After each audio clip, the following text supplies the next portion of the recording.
Every morning at exactly 7:45, a woman parked her shiny silver car right in front of this man's driveway, blocking him completely. He asked her nicely to stop, but she just rolled her eyes and said, "Relax, it's only for a few minutes." Big mistake, because what this quiet old man did next didn't just teach her a lesson. It made the entire neighborhood cheer for him. Every single morning at exactly 7:45 a.m., George Miller would open his front door, coffee in hand, ready to leave for work. And there it was again. A shiny silver sedan parked right across his driveway, blocking him completely. At first, George assumed it was just a mistake. Maybe a delivery guy stopped for a minute. Maybe one of the new neighbors had guests over. But the mistake happened again the next day. And the next. And the next. By the end of the week, George realized it wasn't an accident, it was a routine. Whoever owned that car had made it a habit to stop right there, right in front of his gate, as if it was their personal parking spot. The first few days, George tried to stay calm. He'd wait inside, hoping the driver would return quickly. He didn't like confrontation. He was the kind of man who believed in peace over arguments. A retired engineer, polite, soft-spoken, and always on time.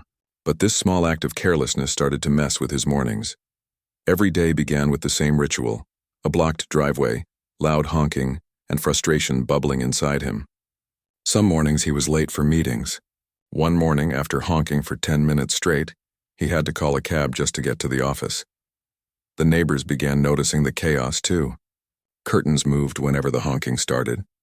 People peeked out to see if George would finally lose his cool.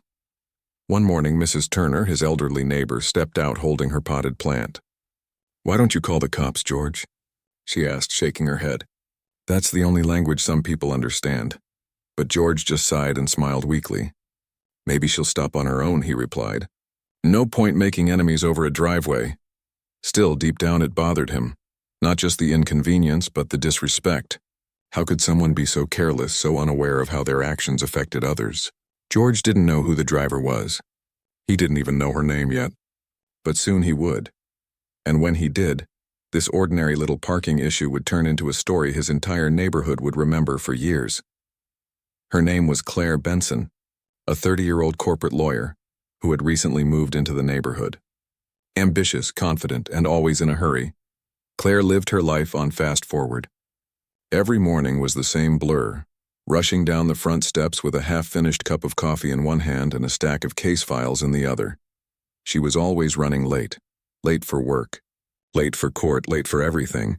And to her, parking for just a few minutes in front of someone's driveway didn't seem like a big deal. "I'll only be gone a second," she'd tell herself as she dashed inside to grab something she'd forgotten or fix her makeup before heading to the office.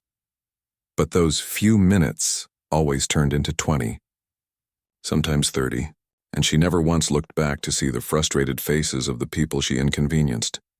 From behind their curtains, the neighbors would whisper, "That's her again, the lawyer girl." Even the mailman had to circle around her car once. But Claire didn't care.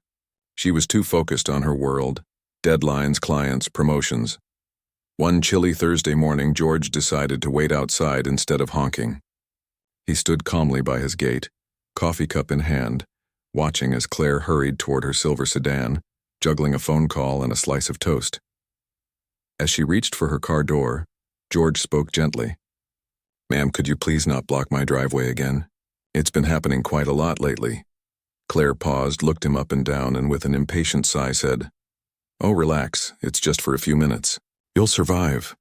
Then she rolled her eyes, tossed her bag into the passenger seat, and slammed the door shut. The engine roared, and she sped away without another word. George stood there, stunned.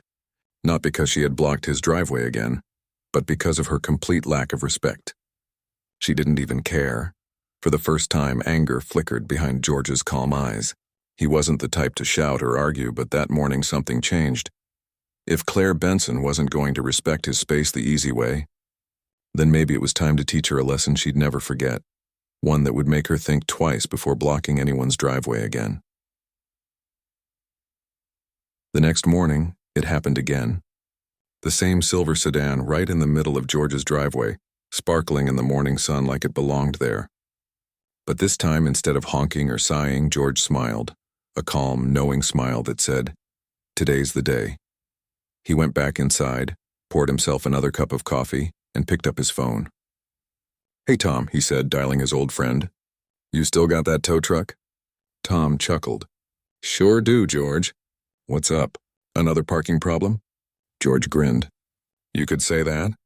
But don't tow it. I just need a little help moving it somewhere safer." An hour later, Tom's red tow truck pulled up quietly. The two men shared a mischievous nod like kids planning a harmless prank. Tom hooked up the car carefully, making sure there'd be no scratches. "Where to?" he asked. George pointed behind his house. "Let's park it in the backyard. I think she'll enjoy the view." Slowly and smoothly, they lifted the sedan, rolled it down the driveway, through George's open side gate, and placed it right in the middle of his backyard garden, behind a tall wooden fence. The car looked strangely out of place there, sitting between rose bushes and a bird feeder. George dusted his hands, walked to the gate, and hung a small handwritten note that read, "Private property. Please knock for assistance." Then he went about his day as if nothing unusual had happened. Hours later, Claire came speeding down the street, late for work as usual. Her eyes widened. Her parking spot was empty. Her car was gone. Panic shot through her. She dropped her purse and ran up to George's house, banging furiously on his door. "You, where's my car? Did you tow it?" she shouted, her voice trembling with anger. George opened the door slowly, completely calm. "Oh, your car? I thought someone abandoned it in front of my gate, so I moved it somewhere safer. My backyard. Would you like it back? I can open the gate for you." Claire's jaw dropped. "You can't just—" "Oh, but I can," George interrupted politely. "Just like you can't keep blocking my driveway every morning." For the first time, Claire had no comeback. She just stood there, speechless. Word spread fast through the quiet suburban neighborhood. By noon, everyone knew what had happened. How the lawyer lady had been pacing up and down George Miller's front yard, yelling at the top of her lungs while her shiny silver car sat peacefully inside his backyard, behind a locked gate. People peeked through curtains. Some pretended to water their plants just to catch a glimpse of the drama. Even Mrs. Turner, with her cat in her arms, stood at her porch whispering, "Finally someone put her in her place." Claire was furious, humiliated even. She dialed the police with trembling hands, determined to teach that old man a lesson. When the patrol car arrived, she stood tall, rehearsing her argument in her head. "Officer, that man stole my car," she began, her voice shaking. The officer walked with her to the backyard. George calmly opened the gate, revealing the car sitting untouched, safe, clean, and exactly how she left it. "Ma'am," the officer said slowly, trying to hold back a smile. "Technically, your car was blocking his private property. He didn't damage it. He just moved it for safety. I'd call this a misunderstanding, not theft." Claire's mouth fell open. "But he had no right," the officer raised a hand. "And you had no right to block his driveway every morning. Maybe don't park there again, okay?" The neighbors who'd gathered outside couldn't help but chuckle. Claire's face turned bright red. For someone who always carried herself with power and confidence, this was a rare moment, being publicly humbled in front of everyone. That evening, she parked neatly across the street, far from George's driveway. And the next morning, she did something no one expected. She walked over to George's porch with 2 cups of coffee. "Good morning," she said awkwardly, offering one to him. "Peace offering?" George looked surprised but smiled warmly. Over the next few days, she began greeting him daily. Sometimes she'd bring muffins or ask how his garden was doing.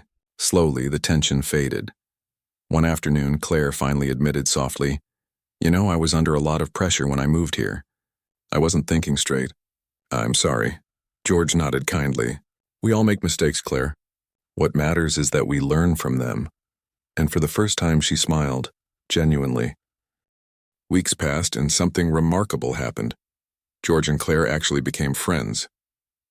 The same 2 people who once glared at each other across a blocked driveway now shared morning conversations over steaming cups of coffee. It started with small gestures. George noticed Claire struggling to fix a loose fence panel one Saturday afternoon. Without hesitation, he grabbed his toolbox and walked over. "Need a hand?" he asked. Claire hesitated for a second, then smiled. "I guess I do." That afternoon, they talked for hours while fixing the fence, about work, life, and how stressful it had been for Claire when she first moved into the neighborhood. She told him about her demanding job, the long hours, the pressure to prove herself. George listened patiently, nodding in understanding. In return, George shared his own stories, his years as an engineer, how quiet retirement felt, and how he missed having someone to chat with in the mornings. What began as a frustrating chapter between neighbors slowly turned into something wholesome, a genuine friendship built on mutual respect. Soon, their friendly routine became part of the neighborhood's charm. Claire would often show up at George's doorstep with freshly baked muffins, still warm from the oven. "Try these, chocolate chip this time," she'd say, placing them in his hands with a smile. In return, George helped her set up a small flower garden in her front yard. The two would be seen laughing together as they watered plants or argued about which flowers bloomed faster. The neighbors who once gossiped about their driveway war now smiled, watching them get along. The entire street even had a nickname for it, the driveway drama that ended in friendship. But the best moment came one sunny morning. As George stepped outside to grab the newspaper, he froze and then laughed out loud. Right next to his driveway stood a brand new sign, neatly painted in gold letters, "Reserved for the kindest neighbor." It was Claire's doing, her little way of saying thank you. George chuckled, shaking his head. What had started as an annoying everyday problem had turned into an unforgettable lesson in patience, forgiveness, and a touch of humor. And that's why, the next time someone tests your patience, remember George Miller, the man who proved that the smartest revenge isn't anger, but wisdom, creativity, and kindness. If you enjoyed this story, make sure to hit that like button and subscribe to the channel for more powerful and inspiring stories. Don't forget to turn on the notification bell so you never miss the next one. Thanks for watching, and I'll see you in the next story.